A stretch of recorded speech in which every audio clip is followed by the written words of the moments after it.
मुझे ये लगता है कि रीत ख़त्म करना चाहती है इसलिए और मुझसे छुटकारा चाहती है।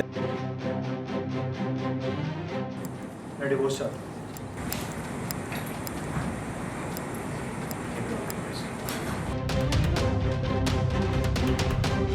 रीत चौधरी सूर्यवंशी, आप अपना डिसीजन बताइए। मेरा फाइनल डिसीजन ये है कि मैं डिवोर्स नहीं लेना चाहती।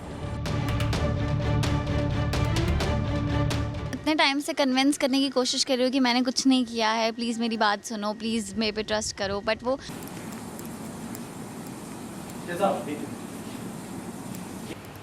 एक मिनट साहब, ये कल रात ठीक से सोई नहीं थी इसलिए ठीक से सोच नहीं पाई, इसलिए हाँ की जगह इसलिए ना की हाँ की जगह ना बोले। बिल्कुल सही बोल रहे थे हम। हाँ की जगह ना बोल रहे।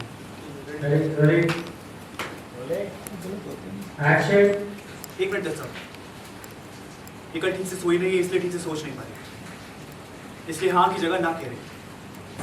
सॉरी, लेकिन मेरे पास इस शादी को देने के लिए ना कोई मौका है और ना तुम्हें समझाने के लिए कोई शब्द। यही प्रॉब्लम, अगर आपके शब्दों का रेंज सही होती तो हमारे रिश्ते का नेटवर्क अभी नहीं। तुम्हारे कहने का मतलब क्या? ये सब मेरी वजह से हो रहा है। इससे कोर्ट आपको सलाह देती है कि आप अपने फैसले को फिर से विचार करें। जैसा कि आपकी पत्नी ने कहा कि वो तलाक नहीं लेना चाहती, तो ये कोर्ट आपको अपने फैसले पर पुनर्विचार करने और शादी को एक और मौका देने के लिए 6 महीने का वक्त दे देती है। हाँ, रीत नहीं चाहती कि वो राघव को डिवोर्स दे, वो एक और मौका देना चाहती है इस रिश्ते को, क्योंकि उसे पता है कि बहुत सारी मिसअंडरस्टैंडिंग्स की वजह से ही हो रहा है। राघव भी कहीं ना कहीं नहीं चाहता है, बट सिचुएशन ऐसी हो गई, हालात ऐसे हो गए, तो वो हालात ठीक हो सकते हैं, तो why not give it a chance.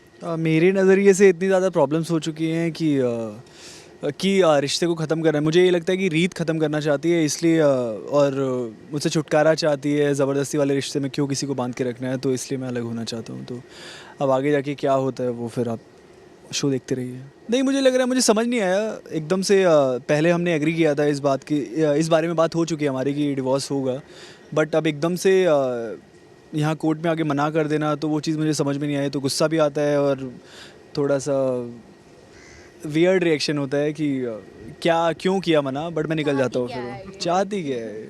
कुछ नहीं, मैं तो चाहती हूँ सब ठीक हो जाए। मैं तो इतने टाइम से कन्विंस करने की कोशिश कर रही हूँ कि मैंने कुछ नहीं किया है, प्लीज़ मेरी बात सुनो, प्लीज़ मेरे पे ट्रस्ट करो, बट वो इतनी सारी चीज़ें हो गई, इतना मैनिपुलेट कर दिया गया राघव को, और फिर बाकी मिसअंडरस्टैंडिंग्स तो उनकी भी गलती नहीं है। तो अभी कोशिश करेगी एक और मौका जो मांगा है जज साहब से, तो देखते हैं अभी। देखो, रोहित की इंटेंशन क्या है वो मुझे अभी तक पता भी नहीं है, रीत को भी नहीं पता मुझे है। भी बाकी उसका क्या है, उसके अंदर क्या चल रहा है, वो हमें आगे जाके शायद पता चले भी, पर उसके लिए पता नहीं कितने एपिसोड आपको वेट करना पड़ेगा।